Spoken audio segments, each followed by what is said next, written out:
啱啱嚟到加拿大嘅新移民，或者你是報稅收入好低嘅自僱人士，你可能覺得最大嘅難關係儲夠首期，但實際上，你真正嘅挑戰係點樣準備同提交符合銀行要求嘅文件。呢個文件準備嘅過程，往往比你想象中更複雜，需要精準嘅策略同專業嘅指導。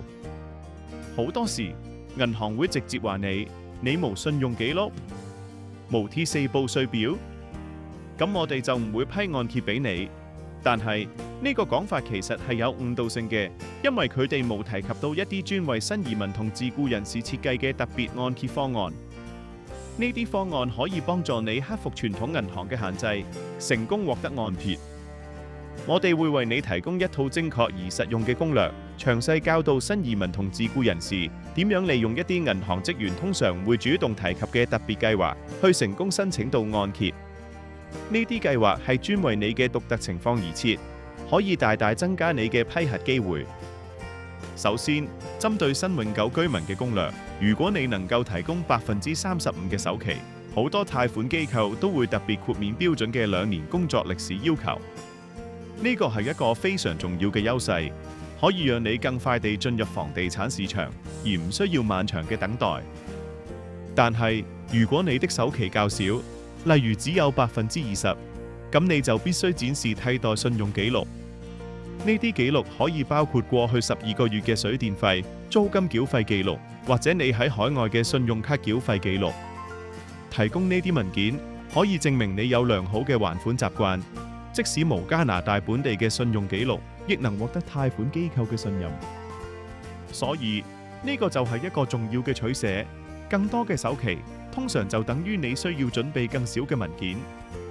你必須非常清楚你嘅移民身份有邊啲特別要求同埋可以利用嘅優勢，咁樣先可以選擇最適合你嘅按揭方案。接下來，我哋講下自僱人士嘅轉換策略。當你因為扣減咗大量開支，導致你報稅嘅淨收入顯得太低時，傳統嘅按揭申請方式就會變得好困難。喺呢種情況下，你必須使用非傳統文件，即係我哋所講嘅拗達方案，嚟證明你嘅實際收入能力。呢個拗達方案通常會要求你提供公司嘅銀行結單，一般需要過去6到12個月嘅記錄，以顯示你公司嘅現金流同營運狀況。而最重要嘅文件就係一張由專業會計師發出嘅信件。呢封信將會係你成功申請按揭嘅關鍵。呢封會計師信需要清晰地證明你嘅總收入同埋業務嘅穩定性。呢個策略嘅重點係貸款機構會考慮你嘅總收入，而唔係你報稅時申報嘅淨收入。呢個方法可以更真實地反映你嘅財務狀況，幫助你獲得按揭。但係你必須要記住，呢類特別嘅按揭方案，佢哋嘅利率通常會比主流銀行提供俾有最佳 T4 報稅記錄人士嘅利率稍高。所以喺選擇呢類方案嘅時候，你需要權衡利弊，考慮清楚。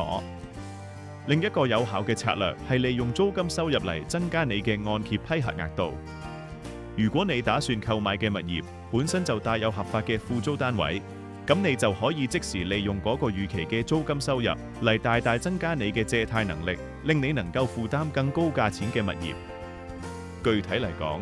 貸款機構會將預計租金收入嘅50%到80%計入你嘅總收入中。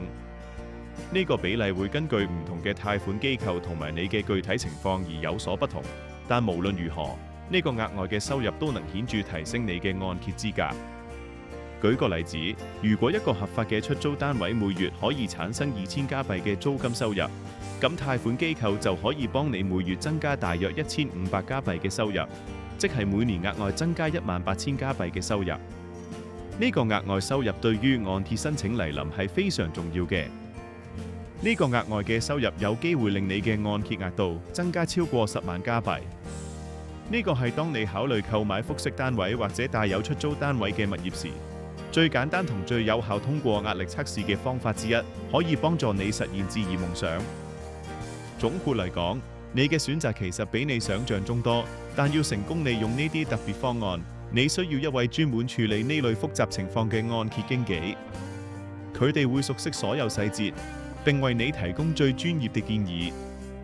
立即行動，獲取完整嘅新移民和歐達文件清單，了解所有你需要準備嘅資料。